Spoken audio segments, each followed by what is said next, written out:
Olá pessoal, tudo bem com vocês?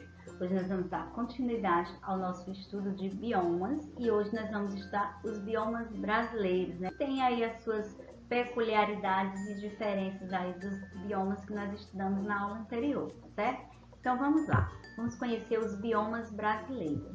Então, a primeira coisa que você precisa saber é que, né, segundo alguns especialistas aí no assunto, domínio morfoclimático é todo conjunto no qual haja interação entre formas de relevo, tipos de solo, características climáticas, hidrografia e vegetação. 6 desses domínios são classificados em territórios brasileiros, sendo 4 na zona intertropical e 2 em zona subtropical. Entre a área contínua de um domínio e outro, formam-se o que nós chamamos de faixas dominadas, né, que são as faixas de transição. E os grandes biomas brasileiros são 6. E lembrando que os biomas eles são conjuntos de ecossistemas, né, tanto vegetal e animal, com uma diversidade biológica própria, tá? E quais são esses biomas terrestres brasileiros então, né? Nós vamos ter a Amazônia, certo? É o bioma Amazônia. Nós vamos ter o bioma Cerrado, o bioma Caatinga, o bioma Pantanal e o bioma Mata Atlântica, além do bioma Pampas. Nós vamos ver aí e comparar com os biomas do mundo que nós estudamos na aula passada, tá? Cada um desses biomas, certo? Então, são alguns dos biomas, dos principais biomas aqui do Brasil. Nós vamos ter o primeiro domínio, que é o domínio dos mares de morros florestados, tá? Esse domínio dos mares de morros florestados é o segundo maior conjunto de florestas do território brasileiro. Ele é caracterizado por possuir uma grande biodiversidade. E, mais um detalhe, ele coincidiu com as mais antigas áreas de ocupação econômica e populacional do Brasil. E, por isso, a vegetação ela foi intensamente devastada. Para vocês terem ideia, só restam 7% da sua área original. E o relevo desse domínio ele é marcado por morros em forma de meia laranjas, e isso, né, vai contribuir para a variação de temperatura que existe nesse bioma. E esse bioma ele é responsável por criar diferentes condições naturais que vão gerar uma grande diversidade de vegetais, fazendo-se então necessário uma adaptação a essa variação. O endemismo desse domínio ele está presente nas áreas de florestas e nas maiores altitudes, né? Eles são marcados aí por campos chamados de campos rupestres, tá? Nosso próximo domínio é o domínio amazônico, né? Ele é considerado o maior bioma brasileiro e a maior reserva de diversidade biológica do mundo, tá? Então, o bioma Amazônia, ele corresponde a quase metade do território nacional, para vocês terem ideia do tamanho que ele é, tá? Ele encontra-se entre os estados brasileiros do Acre, do Amapá, Amazonas, Pará, Roraima, parte de Rondônia, Mato Grosso, Maranhão e Tocantins, tá? E o clima dessa região é um clima quente e úmido, tá? Além disso também, esse domínio ele é constituído por uma grande extensão de florestas, rios, uma grande diversidade de ecossistemas. E a floresta ela é dividida em matas de igapós e mata de várzeas e também a mata de terra firme, tá? Então são algumas das principais características aí do domínio amazônico, tá? Desse bioma, né, chamamos de bioma amazônico. O nosso próximo domínio, né, o nosso próximo bioma é o bioma Cerrado. Ele é considerado o segundo maior bioma do Brasil em extensão. Ele vai abranger os estados do Maranhão, Distrito Federal, o estado de Goiás, Mato Grosso do Sul, Minas Gerais e Tocantins, tá? Ele também vai ocupar uma pequena área aí de outros 6 estados. E o clima predominante do Cerrado, ele é tropical sazonal, com períodos de chuva e de seca. Já a sua vegetação, ela é caracterizada por árvores de tronco retorcido, gramíneas e arbustos. E eles são muito influenciados pela sazonalidade climática da região. Eles vão estar apresentando aí ambientes mais abertos, com predomínio de espécies arbustivas e herbáceas, e vão estar aí convivendo com um número bem menor de árvores, tá?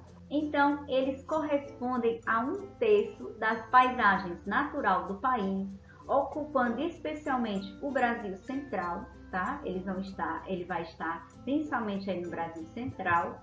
Hoje, o cerrado ele sofre uma intensa devastação e olhe que ele é de extrema importância, tá? Não só pela sua biodiversidade, mas também por abrigar nascentes das maiores bacias hidrográficas do Brasil, que são as bacias do Amazônia, as bacias do Paraná e também a do São Francisco. Nós temos também o bioma Caatinga. Ele é uma exceção paisagística aí num país como o nosso, que ele é marcado por grandes extensões de terra úmida, né? Ele vai ocupar uma grande parte aí do nordeste do país e encontra-se entre os estados brasileiros do Ceará, da Bahia, Paraíba, Pernambuco, Piauí, Rio Grande do Norte, Alagoas e Sergipe. Então, ele vai estar em muitos estados.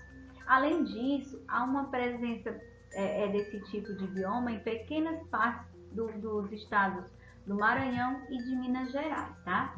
Esse bioma ele vai apresentar uma grande riqueza biológica. O seu clima ele é dominado por altas temperaturas e também por irregularidades pluviométricas. Vai ocorrer com frequência longos períodos de estiagem e os rios são intermitentes. São aqueles rios que vão apresentar água no período chuvoso ou nas enchentes e eles vão secar aí nos outros períodos, tá? Então são chamados de rios temporários, tá? A vegetação ela é predominantemente de árvores baixas e arbustos com folhas que são folhas úmidas, com grande quantidade aí de espinhos, né, que são aí os mais conhecidos, são os cactos, que são abundantes, e é muito comum a gente encontrar também arbustos e árvores com folhas que só vão brotar durante a estação chuvosa, tá? Que são árvores que passam o período da seca, elas parece que tá morta, mas elas, né, no período chuvoso elas voltam a brotar, tá? E também elas vão ter um galho retorcido com folhas que são adaptadas a esses períodos de seca, tá? Então, esses galhos retorcidos é uma adaptação para que eles também resistam aí aos períodos de queimadas que acontecem muito nesse tipo de bioma, tá? Por ele ser muito seco. Já o bioma Pantanal, ele é considerado o de menor extensão territorial do nosso país. Ele vai abranger os estados brasileiros do Mato Grosso e o Mato Grosso do Sul. O clima predominante desse bioma, ele é tropical continental, com altas temperaturas e chuvas de verão chuvoso e inverno seco. Então vai ter essa característica aí. Uma outra característica em relação à vegetação. A vegetação do Pantanal ela é marcada pelas gramíneas, também árvores de médio porte, plantas rasteiras e arbustos. O nome desse bioma remete a regiões alagadiças, né? Ou seja, pantanosas, que são aí os pântanos que nós temos aí nessas regiões, tá? E por fim, nós temos o Pampa, que é o único bioma exclusivamente brasileiro. Não existe em nenhum outro lugar do mundo o bioma Pampas. Ele vai ocupar mais da metade do território do Rio Grande do Sul. O clima lá é um clima subtropical, com as 4 estações do ano que são bem definidas, né? A sua vegetação ela é marcada pela presença de gramas e arbustos, tá? E as árvores lá são árvores de pequeno porte, então você não vai ver árvores muito altas. Além disso também, esse bioma ele é constituído de uma ampla área de pastagem, onde ele vai se desenvolver aí os grandes rebanhos, né? São conhecidos principalmente isso, que são conhecidos como os pampas gaúchos, né? E nós temos também o que nós chamamos de zonas de transição, tá? As zonas de transição Então elas são áreas de transição brasileira e são complexos do Pantanal, da Mata dos Cocais e também da vegetação litorânea. Os biomas brasileiros eram esses, tá? Que vocês precisavam conhecer, entender um pouco melhor as características desses biomas.